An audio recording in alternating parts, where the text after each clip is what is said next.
Salut les Anacalypsiens, bienvenue dans cette nouvelle vidéo d'Anacalypsie. Aujourd'hui on se retrouve pour une nouvelle vidéo où on va parler d'un MV qui vient tout juste de sortir, enfin qui est sorti il y a une petite heure. Voilà, donc vous pouvez voir il y a un peu de changement derrière. J'ai fait un peu de changement, donc effectivement le truc Lara Croft est parti, enfin il est parti. Il est juste rangé là. Mais comme ça là, en plus je vais avoir des nouveaux posters là, d'Everglow et tout samedi, donc de nouveaux posters qui vont être mis. Plus ceux de Twice que je vais recevoir, donc là toute la partie là va être changée très bientôt, enfin dans les semaines qui suivent, sans compter l'album des Luna, donc j'aurai enfin un poster des Luna également. Bon, Pixie il n'y a pas de poster dans l'album, donc j'en aurai pas. Bref, aujourd'hui, alors ce mois-ci on a plein d'MV, enfin il y en a 5 ou 6. On a Apex qui est sorti hier, enfin aujourd'hui au moment où j'enregistre, mais pour vous quand la vidéo va sortir ce sera hier. Aujourd'hui on va s'intéresser à Alcohol Free de Twice.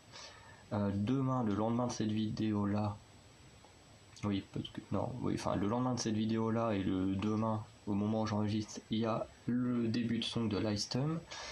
Il y a Pink Fantasy qui fait un comeback le 21 juin, un truc comme ça, que j'aime beaucoup.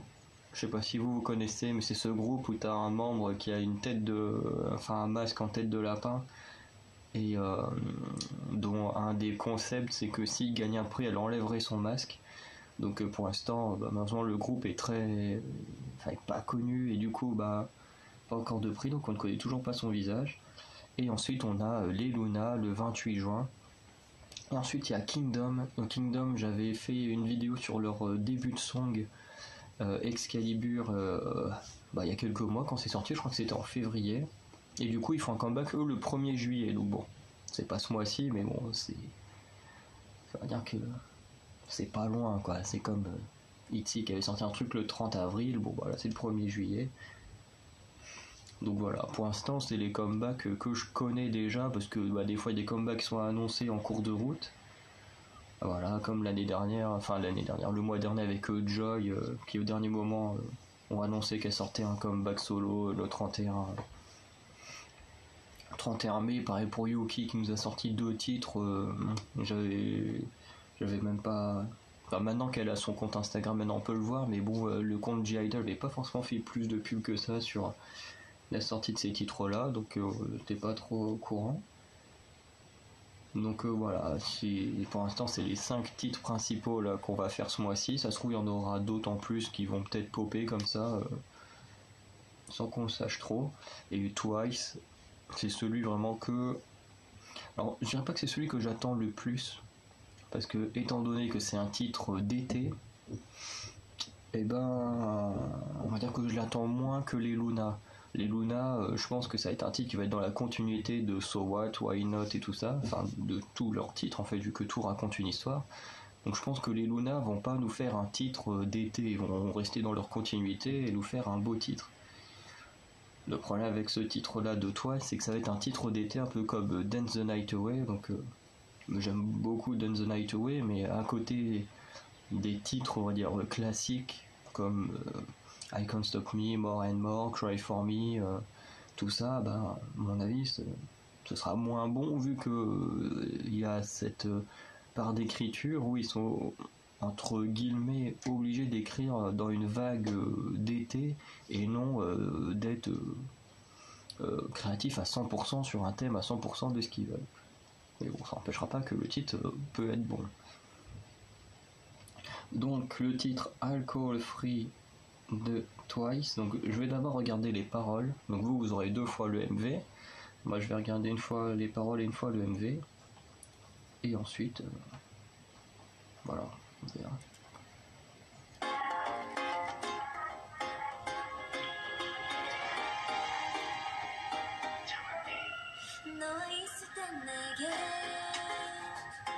On a Ian qui commence comme d'hab, enfin comme très souvent.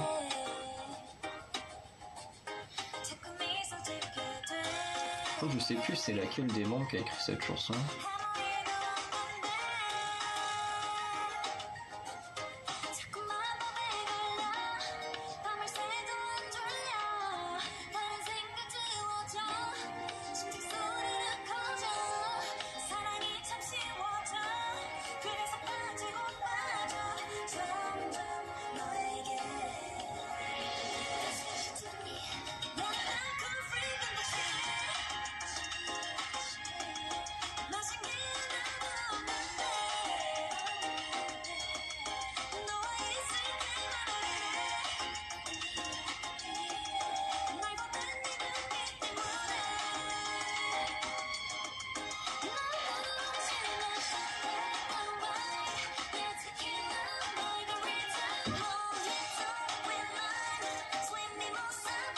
Ils vont faire tous les alcrits qui existent dans le refrain.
Ça faisait longtemps qu'on n'avait pas eu les deux qui rappent l'une après l'autre. Enfin, longtemps, entre guillemets. Attends, dans I Can't Stop Me, si dans Mort et Noir, je crois qu'elles rappent toutes les deux. Dans I Can't Stop Me, je crois qu'il n'y a que Diane qui fait un rap. Dans Cola Cola, il n'y a que Diane qui fait un rap. Je suis bien de retrouver les deux ensemble.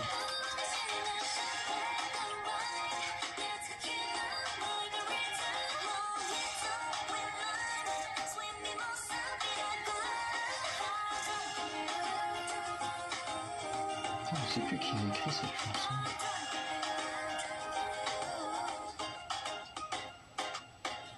Ils ont pas écrit qui a écrit la chanson sur ce truc. Je vais juste d'abord donner mon avis. Bon, après, je pense que vous doutez un petit peu de mon avis. Non, ils n'ont pas mis qui a écrit. Bon, je crois que c'est une des membres en tout cas qui a écrit cette chanson. Je me demande si c'est pas Naï. Je sais plus, parce que je crois que toutes les chansons, il y a les membres qui ont participé à l'écriture. Alors pas tous les membres, je sais que apparemment Diane a participé à l'écriture de 2 chansons. Je crois que Nayeon a participé à l'écriture d'une chanson. Il y a Jihyo qui a participé à l'écriture d'une chanson avec une des chanteuses des Little Mix, je crois. Il y a Jade Sirloal, un truc comme ça, son nom. Je veux pas trop l'écorcher, mais... Enfin voilà, elles ont participé à l'écriture de toutes les chansons. Enfin, une membre à chaque fois a participé à l'écriture d'une chanson. Voilà, c'est mieux expliqué comme ça. Du coup, pour le titre en lui-même, de toute façon, c'est un peu ce que je m'attendais. C'est que c'est pas mauvais, mais c'est clairement ce que j'aime pas écouter. Comme Dance the Night Away, c'était clairement pas ce que j'aimais forcément écouter. Du coup, je pense que c'est un titre qui, contrairement à Cola Cola, où c'était la première écoute et je me suis dit ouais, c'est assez bizarre comme titre et tout, et après en le réécoutant bien je me suis dit ouais, il y a plein de sonorités que j'aime bien, et puis j'aime beaucoup le refrain et tout, que là en fait le son me plaît pas forcément, les paroles sont pas trop mal. Après j'aime beaucoup le petit rap de Diane et Chaeyoung. Après le reste je suis pas dedans quoi. C'est vraiment, de toute façon les titres d'été comme ça c'est pas trop mon truc. Et qu'est-ce que je veux dire, oui, pour expliquer, moi quand j'écoute une musique, ce que j'aime, pour moi il y a 3 choses qui peuvent me faire aimer une chanson, on va dire que en prenant en compte la chanson. C'est soit les couplets, quand il y a des super couplets, par exemple le cas de Love Sick Girl. Qu'est-ce que t'as?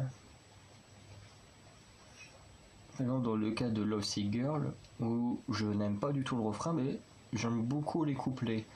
Du coup, ça pose problème parce que le refrain, à chaque fois, je me dis, purée, c'est un peu chiant. C'est comme le cas de Wannabe de ITZY. J'aime beaucoup les couplets, mais alors le refrain, j'ai beaucoup de mal avec, et ce qui fait que ce soit Love Sick Girl ou Wannabe, je les écoute pas beaucoup parce que j'aime pas le refrain. Donc pour moi déjà c'est assez important que les couplets soient très bons. Le problème ici par exemple c'est que les couplets, ben je suis pas super fan. Mais c'est surtout plus à cause du son qu'il y a en arrière-fond que de leur façon de chanter, parce qu'elles chantent très régulièrement de cette manière-là. Ensuite, pour moi, ce qui est important, c'est le refrain. Comme je le disais, pour moi, un refrain, quand il est pas bon en fonction de mes goûts, eh ben, je ne vais pas réécouter la chanson, on va dire. Enfin, du moins, je vais la réécouter, mais moins que d'autres. Comme j'ai Wannabe, Lovesick Girl, je les écoute, ça m'arrive de temps en temps, quand j'allume une playlist, je vais pas la sauter juste parce que c'est cette chanson-là. Je vais la laisser, mais au moment du refrain, je grince des dents, quoi, je prends pas de plaisir. Mais de moi-même, je les réécoute pas volontairement, on va dire. Alors que pourtant, il y a quand même de très bonnes choses. Mais pour moi, le refrain est très important, et des fois, des refrains peuvent me faire aimer une chanson. Ce qui est le cas de Cola Cola, hein. J'ai aimé surtout grâce au refrain. Et puis à certains petits moments dans la chanson, notamment le rap de Diane, mais le refrain surtout m'a fait aimer ce titre qui à première vue me plaisait pas trop. Et là le problème c'est que le refrain, bah, c'est pareil, je suis pas fan du refrain parce que en fait si t'écoutes la chanson sans comme là avoir les paroles et tout, ou pas en faisant pas forcément attention à la partie qui revient du coup le refrain, c'est que tout est tout à peu près dans la même ligne, toujours avec le même style musical derrière.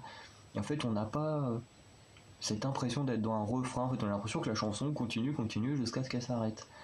Et du coup, je trouve que c'est un peu problématique parce que on n'a pas l'impression qu'il y a un refrain. Et ça, c'est un peu problématique. Mais c'est pas le seul titre à être dans ce cas-là. Du moins, chez Twice, c'est un peu un des rares qui est un peu dans ce cas, parce que Dance the Night Away avait quand même un refrain plus marqué et plus bougeant. Et voilà, enfin en tout cas du moins pour les paroles. Je voulais dire autre chose mais je l'ai oublié. Du coup on va regarder le MV, on va voir ce qu'il donne. Du coup on commence avec cette...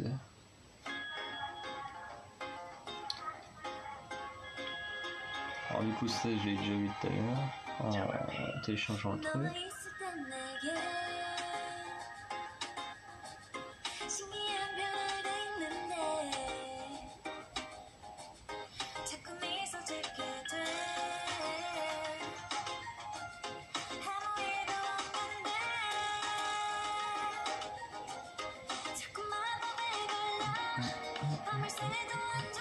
Ils aiment bien le bleu là en ce moment. Ce que là c'était très bleu dans les couleurs et là aussi. La Jungyoung qui est présente, ça c'est cool. Je sais pas si elle va danser, j'ai pas fait attention au début.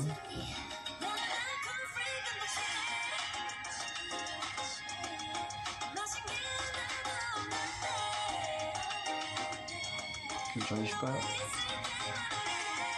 à compter combien elles sont à danser. Deux. Bon, il y a le petit cœur dans l'œil de dessous.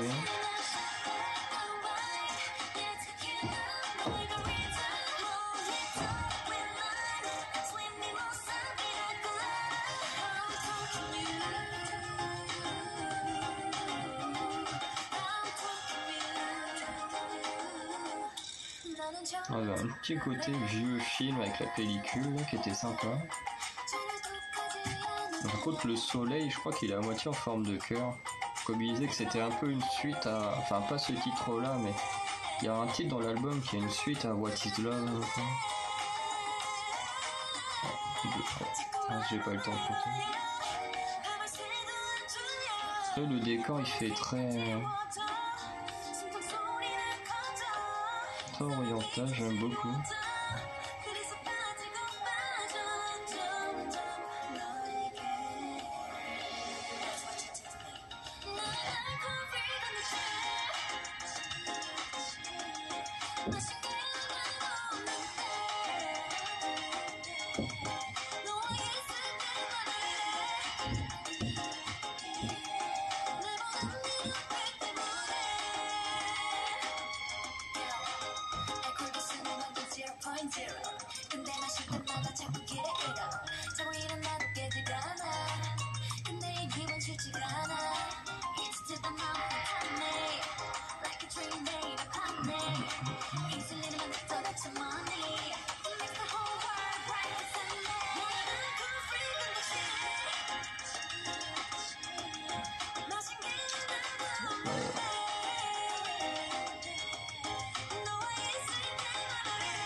À chaque fois, ah si, il y avait déjà du coup, elle s'est remis à danser. Hein.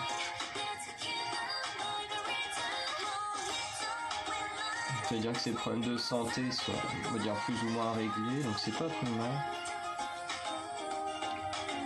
6, 7, 8, 9, ouais, ils sont bien neufs.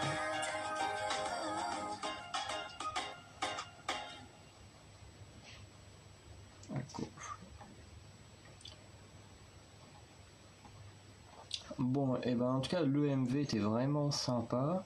Voici les bons flashs du jour d'Amazon. Attends. Que j'utilise pas Amazon. Du coup, l'EMV en soi est sympa. J'ai trouvé. Ouais, je l'ai trouvé bien. Après voilà, la musique derrière elle suit pas forcément pour moi, donc ça peut poser un peu problème. Mais après il est quand même très très agréable à regarder. De toute façon c'est un MV de Twice, donc ils sont toujours assez cool à regarder. Mais j'avoue que ça va pas être un de mes titres préférés venant de Twice. Je pense qu'il va plus rejoindre, peut-être même le mettre en dessous de Dance the Night Away, parce que moi, Dance the Night Away a un refrain assez marquant que là, il n'y a pas. Mais en soi, les images étaient cool. On retrouve pas mal de trucs, des photos teaser, notamment au niveau de la voiture, là, où on voit Tsui et Mina à un moment, je crois. Il y en a chacune avec la voiture, là, qu'on voyait dans des photos teaser. Bon, après, on voit pas mal de cocktails, ce qui est normal. Après, je suis content parce que on a du coup le retour de Jang Young, mais au complet de ce qu'on a l'air de voir, puisque avant, comme elle avait sa blessure au niveau du dos et tout, elle pouvait pas danser, donc elle apparaissait dans les MV ou certaines vidéos, mais quand il n'y avait pas de trucs physiques à faire.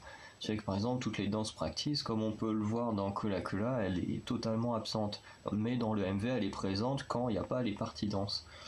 Et du coup, là, le fait de la revoir danser, et puis on aura la confirmation quand une danse practice va sortir de si elle est vraiment bien rétablie. Et du coup, ce titre marque un peu le retour officiel de Jang Young en faisant tout ce qu'elle faisait avant, et ça, c'est vraiment super pour elle. Et la dernière chose que je voulais dire au niveau des paroles que j'avais oubliées, c'est que je pense que le titre a un double sens, puisque comme je le disais hier, même avant-hier, au moment où sortir cette vidéo, quand j'ai fait les teasers autour de Twice et les Luna, c'est que on avait appris un moment dans une vidéo sur les contrats de Blackpink. Alors, on essaye d'imaginer, parce qu'après je connais pas vraiment les termes du contrat de Twice. Au niveau des termes du contrat de Blackpink, il y a pas mal de choses qu'elles n'ont pas le droit de faire, notamment elles n'ont pas le droit d'aller dans des boîtes ou des choses comme ça, et notamment je crois qu'elles n'ont pas le droit de boire d'alcool. Je crois qu'il y a un truc comme ça. Et du coup on peut facilement imaginer que c'est pareil pour tous les labels, parce qu'effectivement si tu bois beaucoup d'alcool, que tu deviens dépendant, tu peux te trouver dans des états pas possibles, et du coup bah tu n'es plus... comment ils appellent ça, en gros tu n'es plus en capacité de travailler comme il faut, de faire ce qu'on te demande, et du coup ça ne passe pas pour les labels. C'est notamment la raison pour laquelle les labels refusent que les artistes se mettent en couple, parce que pour eux être en couple c'est une sorte de diversion où les artistes pourraient être moins à fond dans leur travail. Du coup, l'alcool, c'est même encore pire qu'un couple, parce que l'alcool, en plus, ne donne aucun réconfort, et plus de problèmes qu'autre chose. Du coup, oui, il disait que c'est très étonnant d'avoir une musique autour de l'alcool.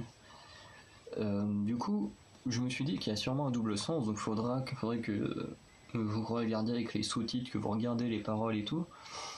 Mais je pense qu'il y a un sens un peu caché, parce que d'un côté, comme je disais, l'alcool, ça rend... accro, ça rend dépendant. Et en fait, des fois, dans la façon qu'elle raconte les choses dans les paroles, donc je vous conseille de regarder parce que j'ai pas tout compris, mais en fait, il y a une sorte de parallèle entre l'alcool et je pense les fans.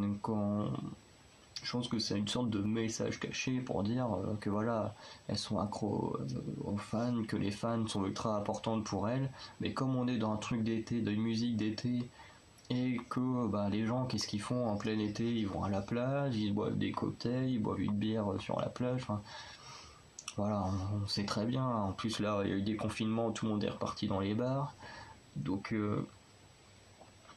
voilà, je pense qu'il y a une sorte de message caché où ils utilisent le côté été avec l'alcool, puisque l'alcool est quelque chose qui se consomme encore plus l'été, surtout les cocktails sur la plage et tout ça, et en même temps d'utiliser le fait que ce soit quelque chose qui rend dépendant et tout ça pour parler de la dépendance à l'amour qu'elles ont pour leurs fans. Enfin, en tout cas, moi, c'est comme ça que je vois certaines des paroles de la chanson. Et du coup, je trouve que la chanson est quand même très très bien écrite. Et du coup, je conseille les gens de regarder les paroles. Donc, on va s'arrêter là pour cette chanson. On va se retrouver du coup demain pour le comeback, enfin pas le comeback, le début de son de Lightsome. Donc il y a un groupe féminin qui débute demain. Enfin, du coup, oui, qui débute demain au moment où j'enregistre. Mais pour vous, du coup, pour vous quand vous allez regarder le comeback de Lightsome, ce sera la veille que le comeback aura été fait. Vu que tout sort avec un jour de décalage. Ce qui fait qu'aujourd'hui, toi, c'est sorti, mais vous allez, au moment aujourd'hui, vous allez voir le début de son de Apex. Mais voilà. Du coup, bah voilà, j'ai plus grand chose à dire là-dessus. Hein. Du coup, on se dit à demain pour le début de song de Lightsome. N'hésitez pas à me dire dans les commentaires ce que vous avez pensé de ce comeback. Voilà, en tout cas, moi je suis. En fait, je suis satisfait sur le MV et sur la façon dont la chanson est écrite, mais on va dire que je suis pas forcément ultra satisfait sur le son en fait qui accompagne. Voilà, c'est à peu près ce que j'ai à dire pour un peu synthétiser mon ressenti de la chanson. Donc voilà, on se dit à très bientôt. J'attends avec grande impatience maintenant le comeback des Luna parce que elles vont envoyer du lourd, c'est quasiment sûr. Enfin, je serais très déçu qu'on n'ait pas un titre dans la veine de So What ou Why Not. Et voilà, donc n'hésitez pas à me dire vous dans les commentaires ce que vous avez pensé de Alcohol Free. Et du coup, on se retrouvera autour de ce titre pour les dance practice, parce que forcément il y en a à voir. Et on reviendra dessus également sur l'unboxing de l'album quand je l'aurai reçu. Donc voilà, et il y aura sûrement une vidéo où elles vont regarder le MV, donc celle-là aussi, on la regardera ensemble. Donc voilà un peu tout ce qui viendra un peu plus tard autour de ce titre Alcohol Free de Twice, ou de l'album en rapport. Donc allez, n'hésitez pas à me dire ce que vous en avez pensé, on se retrouve à très bientôt pour de nouvelles vidéos. Ciao.